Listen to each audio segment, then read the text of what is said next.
चलिए आज चलते हैं 5000 साल पीछे, एक ऐसे रहस्य की दुनिया में जहां एक बहुत ही उन्नत सभ्यता अपने शिखर पर थी और फिर अचानक जैसे हवा में गायब हो गई। जी हाँ, ये कहानी है हड़प्पा सभ्यता की।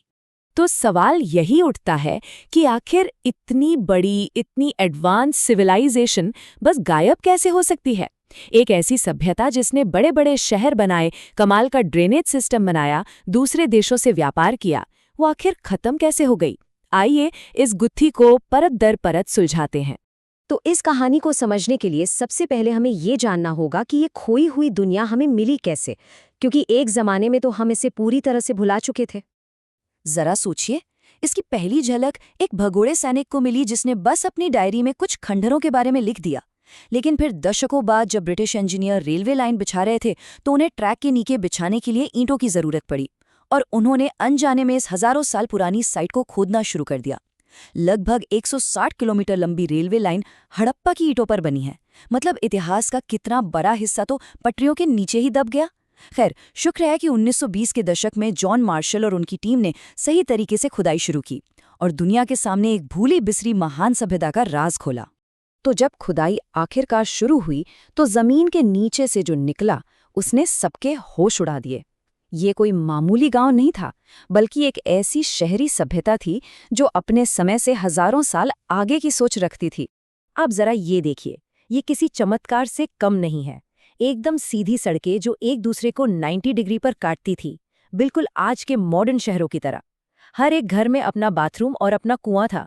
और सबसे ज्यादा हैरान करने वाली चीज थी उनका ढका हुआ ड्रेनेज सिस्टम। गंदा पानी ढकी हुई नालियों से बहकर शहर के मेन सीवर में जाता था। सोचिए, उस जमाने में लंदन और पेरिस जैसे शहरों में भी ऐसी व्यवस्था नहीं थी।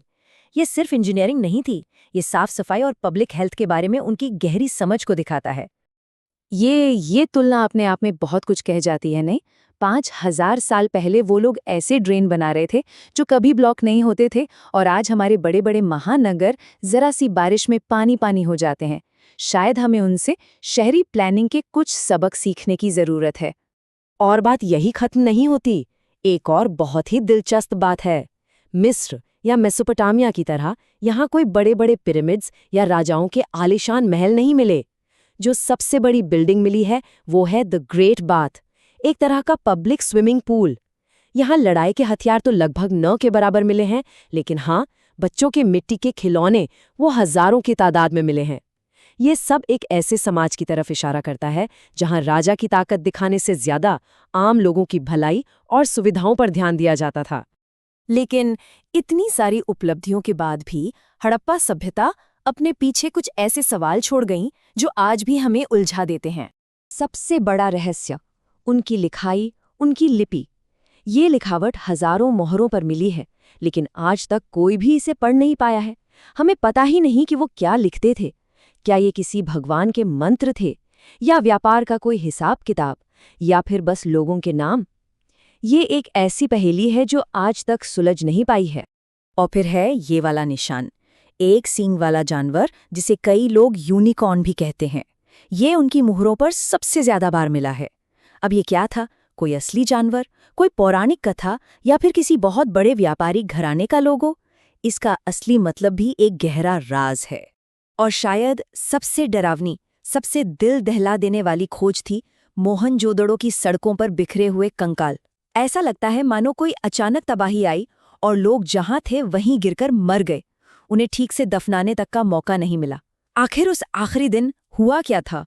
तो आखिर हुआ क्या था? चलिए अब इस सिविलाइजेशन के अचानक खत्म होने के पीछे के अपराधी को ढूंढते हैं। देखिए, कई सालों तक हमें स्कूलों में ये पढ़ाया गया कि बाहर से आर्य आए, उन्होंने हमला किया और इस शांतिप्रिय सभ्यता को खत्म कर दिया। ये थ्योरी काफी हद तक ब्रिटिश दौर की सोच पर आधारित थी। लेकिन आज की मॉडर्न साइंस, जैसे कि डीएनए टेस्टिंग, कुछ और ही कहानी बताती है। जो कंकाल मिले हैं उन पर किसी भी तरह की लड़ाई या चोट के निशान नहीं हैं। असली मुजरिम कोई इंसान था ही नहीं, बल्कि वो थी प्रकृति। तो हुआ कुछ यूं कि हिमालय में जबरदस्त भूकंप आए, जिससे नदियों ने अपना रास्ता बदल लिया। एक बहुत बड़ी नदी, जिसे कई लोग पौराणिक सरस्वती नदी मानते हैं, धीरे धीरे सूखने लगी। अब जब नदी ही सूख गई तो खेतीबाड़ी चौपट हो गई। व्यापार बंद हो गया और इन शानदार शहरों में अकाल और बीमारियां फैल गईं। नतीजा, लोगों को मजबूरन अपने बसे बसाए घर-बार छोड़कर कहीं और जाना पड़ा। ये एक धीमी और दर्दनाक मौत थी। लेकिन रुकिए, कहानी अभी खत्म नहीं हुई है, क्योंकि सच तो ये है कि हड़प्पा के लोग कभी गायब हुए ही नहीं, और इसका सबसे पक्का सबूत हमारे अपने डीएनए में छिपा है। कहानी का सबसे बड़ा, सबसे जबरदस्त मोड़ हमें मिला राखीगढ़ी की साइट पर। वहां पुरातत्वविदों को एक महिला का कंकाल मिला, और जानते हैं वो कितना पुराना था? 4,500 साल। अब देखिए, भारत के गर्म मौसम में इतने पुराने कंकाल से डीएनए निकालना लगभग नामुमकिन माना जाता था। लेकिन सालों की मेहनत के बाद साइंटिस्ट कामयाब हुए, और जो रिजल्ट आया उसने भारत के इतिहास पर चल रही सबसे बड़ी बहस को ही शायद हमेशा के लिए बदल दिया। पता चला कि उस महिला के डीएनए में मध्य एशिया या तथाकथित आर्यन स्टेप आबादी का एक भी जेनेटिक निशान नहीं था, 0। ये इस बात का सीधा सबूत था कि हड़प्पा सभ्यता के लोग कहीं बाहर से नहीं आए थे, वो यहीं के मिट्टी की पैदाइश थे। और सबसे कमाल की बात तो ये है कि उसका डीएनए आज के उत्तर और दक्षिण भारत में रहने वाले लोगों से सीधे सीधे मैच करता है। मतलब हम सब उन्हीं हड़प्पा वालों के वंशज हैं।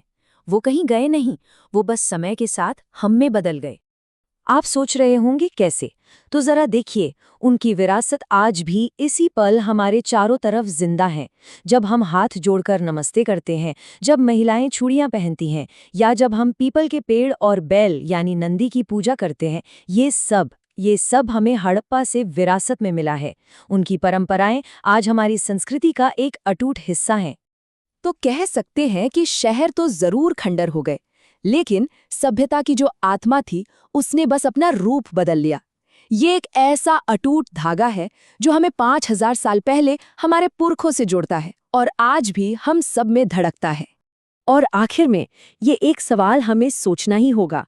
एक महान सभ्यता जो किसी दुश्मन की तलवार से नहीं बल्कि मौसम के बदलने से, क्लाइमेट चेंज से खत्म हो गई, उनकी कहानी 5,000 साल पुरानी एक चेतावनी है। सवाल ये है कि क्या हम उनकी कहानी से कोई सबक सीख रहे हैं?